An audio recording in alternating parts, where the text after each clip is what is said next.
नमस्कार, मैं सुहाना आपके साथ और आप देख रहे हैं डिजिटल खबरेलाल। ट्रूथ एंड डेयर के इस खास कार्यक्रम में आप सभी का स्वागत है।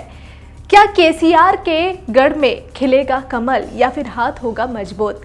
आगामी 30 नवंबर को विधानसभा चुनाव तेलंगाना में होने वाले हैं। इससे पहले ही सभी पार्टियां जोरों से प्रचार प्रसार भी कर रही है। ऐसे में तेलंगाना में 4 पार्टियों में नजर बनी हुई है। जी हां, 4 पार्टियों की चर्चा सबसे ज्यादा तेज है। इसमें कांग्रेस और बीआरएस के बीच कड़ा मुकाबला बताया जा रहा है, तो वहीं बीजेपी भी इन्हें टक्कर दे सकती है। तो वहीं हैदराबाद का एक गढ़ ओवैसी का है। जी हां, एआईएमआईएम का एक गढ़ हैदराबाद बताया जा रहा है। इसके अलावा मायावती की पार्टी बसपा भी इन्हें टक्कर दे सकती है। आज हम आपको तेलंगाना की राजनीति और पूरे समीकरण की बात करेंगे। हम जिस एरिया में बीएसपी की मौजूदगी की बात कर रहे हैं वो आदिलाबाद के आसपास की कुछ सीटें हैं। कभी आदिलाबाद एक बड़ा जिला हुआ करता था। इसके 4 हिस्से आदिलाबाद, मंचिरियाल, निर्मल और असीबाबाद है। इन 4 जिलों की 10 सीटों पर अब बीआरएस के विधायक ही है। इन सब पर सीधा मुकाबला कांग्रेस और बीआरएस के बीच है। तेलंगाना में 30 नवंबर को विधानसभा चुनाव होने वाले हैं और यहाँ कड़ा मुकाबला कांग्रेस और बीआरएस के बीच देखने को मिल रहे हैं। भले ही बीजेपी इस जीत के रेस में नहीं है, लेकिन यहाँ बताया जा रहा है, एक्सपर्ट्स बताते हैं कि ये कांग्रेस को नुकसान पहुंचा सकती है। जी हाँ, कई ऐसे विधानसभा क्षेत्र हैं जहां पिछले बार भी बीजेपी ने कांग्रेस को नुकसान पहुंचाया था। विपक्ष के हर नेता पर कोई ना कोई केस है। ईडी, सीबीआई, इनकम टैक्स, सारे के सारे विपक्ष के नेताओं के पीछे पड़े रहते हैं, मगर तेलंगाना के चीफ मिनिस्टर के खिलाफ कोई केस नहीं है। एमआईएम के नेताओं के खिलाफ कोई केस नहीं है। सिर्फ विपक्ष पर आक्रमण होता है। नरेंद्र मोदी जी अपने लोगों पे कभी आक्रमण नहीं करते हैं। वो आपके चीफ मिनिस्टर को और एमआईएम को अपना मानते हैं, इसीलिए इन लोगों पे कोई भी केस नहीं है। भ्रष्टाचार के सब रिकॉर्ड तोड़ दिए, मगर ईडी, सीबीआई, इनकम टैक्स कोई केस नहीं। अगर केसीआर की है ऐसे ही नौटंकी करते रहे तो तेलंगाना में हार जाएंगे। देश में वैसे 5 राज्यों में विधानसभा चुनाव हो रहे हैं। नतीजे 3 दिसंबर को आएंगे, लेकिन इन 5 राज्यों में सभी पार्टियों ने पूरी ताकत झोंक दी है। बीजेपी, कांग्रेस, बसपा, सपा समेत कई अन्य नेता हैं जो कि तेलंगाना में भी अपना प्रचार अभियान शुरू कर चुकी है और इसी बीच सभी पार्टियां एक दूसरे पर वार पलटवार भी कर रही है। तो चलिए अब आपको सुनाते हैं उनके बयान जो उन्होंने जनसभा को संबोधित करते हुए दिए हैं।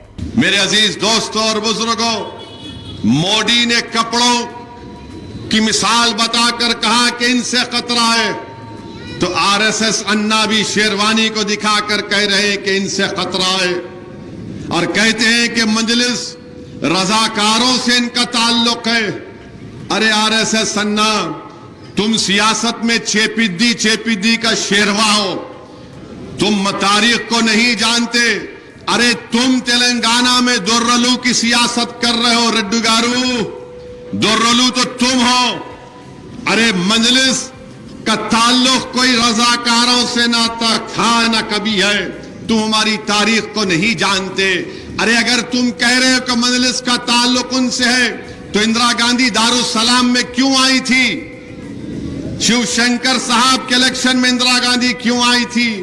अगर तुम कपड़ों को निशाना बना रहे हो तो मालूम हुआ कि तुम नफरत करते हो शेरवानी टोपी पहनने वालों से। तो जो लोग सर पर टोपी और चेहरे पर दाढ़ी रखते हैं, यह कांग्रेस का सदर उनसे नफरत करता है।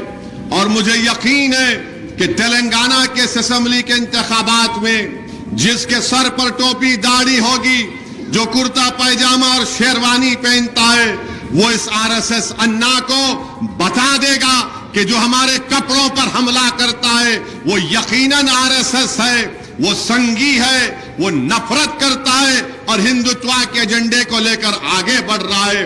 अरे तुम्हारे पास बोलने को कुछ नहीं है तो तुम हमारे कपड़ों पर आ जाते, तो कभी हमारी दाढ़ी पर आ जाते, तो कभी हमारे टोपी पर आ जाते, और उसके बाद होता क्या, हमले शुरू हो जाते, हम पर हमले शुरू हो जाते हैं। तो इसको बोलते हैं अंग्रेजी में डॉग विजिल पॉलिटिक्स, यानी कुत्ते की सीटी की सियासत इसको कहते हैं, तर्जुमा अगर करो तो। Dog vigil politics, hate politics ये कांग्रेस का सदर कर रहा है। तुम्हारी नफरत दिख कर आ रही है तुम्हारे बयानात से। मुझे यकीन है कि तेलंगाना के बाशऊर और बाखबर लोग तुम्हारी इस डॉग विजिल पॉलिटिक्स का जवाब देगी। हाँ, मैं तो तुमको पहले भी कहा था कि तुम आए आरएसएस से, तुम्हारा ताल्लुक आज भी आरएसएस से है, कल भी रहेगा। और मोहन भगवत तुमको कंट्रोल कर रहा है, अरे मुझे अल्लाह कंट्रोल कर रहा है। आज तेलंगाना में इतने गहरे दुख हो रहे हैं नौजवानों के कि आत्महत्याएं बढ़ रही हैं, क्योंकि उनको लगता है कि हम पढ़ाई करते हैं, लिखाई करते हैं, मेहनत करते हैं, फिर भी कुछ नहीं होता। कांग्रेस पार्टी कह रही है कि अगर हमारी सरकार बनेगी तो हम एक जॉब कैलेंडर निकालेंगे।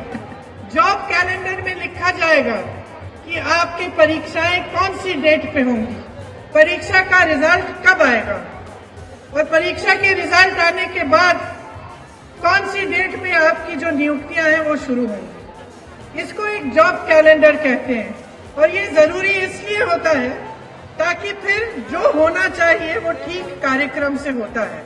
नहीं तो क्या होता है, काफी बच्चे परीक्षा दे देते हैं और महीनों सालों के लिए भी इंतजार करते हैं, लेकिन नियुक्तियां नहीं होती। इसीलिए हमारा प्रयास रहेगा कि एक जॉब कैलेंडर बने और उस जॉब कैलेंडर के तहत ही सारी जो परीक्षाएं हैं और नियुक्तियां हैं, भर्तियां हैं, वो हों। पतियों व धरना सीटों को ही दिए जा रहे हैं, जिसके कारण अब पूरे देश में इन वर्गों के लोगों को आरक्षण का बहुत कम ही लाभ मिल पा रहा है। और इससे अब पूरे देश में एससी व एसटी के साथ साथ ओबीसी वर्गों को भी काफ़ी ज़्यादा नुकसान हो रहा है, जबकि ओबीसी वर्गों के लोगों को ये भी मालूम होना चाहिए कि इन्हें मंडल कमीशन की रिपोर्ट के तहत आरक्षण की ये सुविधा केंद्र में कांग्रेस पार्टी की रही सरकार में नहीं मिली है, बल्कि बीएसपी के कड़े संघर्ष एवं अथक प्रयासों से ही केंद्र में रही श्री बीपी सिंह की सरकार में इन्हें ये सुविधा मिली है, जिसका अब यहाँ जातिवादी विरोधी पार्टियों की सरकारें इन्हें पूरा लाभ नहीं दे पा रही हैं। इसके साथ ही श्री बीपी सिंह की सरकार के बारे में यहाँ मैं ये भी कहना चाहूँगी कि जब अंग्रेजों के जाने के बाद केंद्र में कांग्रेस पार्टी सत्ता में आई, लंबे अरसे तक सत्ता में रही, परम पूज्य बाबा साहब डॉक्टर अंबेडकर ने देश का संविधान बनाया, तो उस समय बाबा साहब के अनुयायियों ने तो केंद्र की सरकार से तो ये रिक्वेस्ट किया था, ये अपील की थी, ये मांग की थी, ये गुजारिश की थी कि बाबा साहब डॉक्टर अंबेडकर को भारत रत्न की उपाधि से सम्मानित किया जाए। लेकिन कांग्रेस पार्टी ने तो बाबा साहब को भारत रत्न की उपाधि से सम्मानित नहीं किया। इसके बाद फिर बीएसपी के अथक प्रयासों से ही श्री बीपी सिंह की सरकार में इन वर्गों के मसीहा परम पूज्य बाबा साहब डॉक्टर भीमराव अंबेडकर को भी यहाँ भारत रत्न की उपाधि से सम्मानित किया गया, जिसके लिए वो हर प्रकार से पात्र भी थे, जो बहुत पहले ही इनको ये सम्मान मिल जाना चाहिए था, जिसके लिए विशेषकर कांग्रेस पार्टी प्रमुख तौर से जिम्मेवार एवं कसूरवार भी है।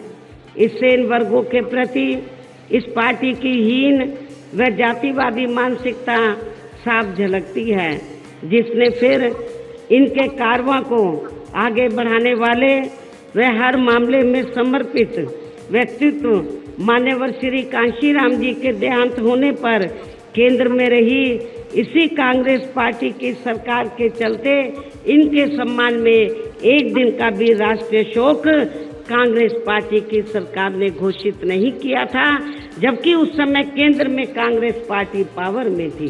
बहरहाल तेलंगाना में 30 नवंबर को विधानसभा चुनाव होने हैं और इसे लेकर प्रचार प्रसार जोरों से चल रहा है। सभी पार्टियां अपनी पूरी ताकत झोंक चुकी है और एक दूसरे पर वार पलटवार का दौर भी जारी है। पल पल की अपडेट के लिए बने रहिए डिजिटल खबरीलाल के साथ। खबरें आपकी, नजर हमारी।